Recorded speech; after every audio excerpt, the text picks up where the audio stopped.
The Council of Social Work Education requires that students have competency in 10 areas. Today I'm going to talk about the fourth competency, and that's diversity. Social workers must engage diversity and difference in practice.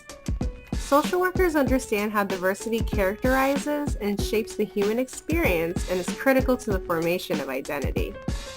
The dimensions of diversity are understood as the intersectionality of multiple factors, including age, class, color, culture, disability, ethnicity, gender, gender identity and expression, immigration status, political ideology, race, religion, sex, and sexual orientation. Social workers appreciate that as a consequence of difference, a person's life experiences may include oppression, poverty, marginalization, and alienation, but it may also include privilege, power, and acclaim. There are 4 foundation-level practice behaviors that social workers must be competent in. First, social workers must recognize the extent to which a culture's structures and values may oppress, marginalize, alienate, or create or enhance power and privilege. Number 2, social workers must demonstrate self-awareness to minimize the influence of personal biases and values in working with people. Number 3, social workers must recognize and communicate understanding of the importance of differences in shaping life experiences and apply this understanding in their social work practice.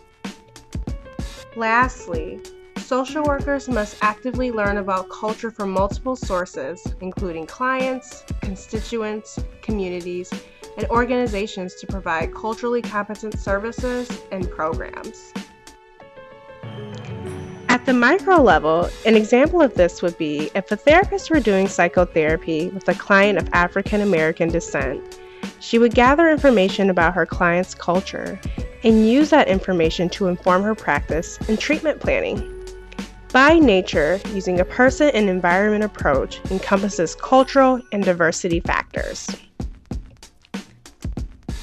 At the macro level, organizations can hire people that hold social identities of the populations that they serve, as well as have literature, such as information pamphlets, translated into a multitude of languages. This way, their diverse clientele can have access to services that are equitable. At Safe House Center, where I work, we have brochures that are in English, Spanish, Arabic, and Mandarin. We also have staff on site that are fluent in these languages, as well as have access to a language line that allows us to receive translation services over the phone for over 400 languages. As social workers, it is essential that we strive towards cultural humility in our practice, always looking at the client first, but being mindful of their culture and life experience and how it shapes their worldview. This process is ongoing, and it is imperative that we consult our supervisors, colleagues, and code of ethics when issues come up. Thank you so much for watching this video. I hope it was informative. Best of luck to you in your journey, and go Blue!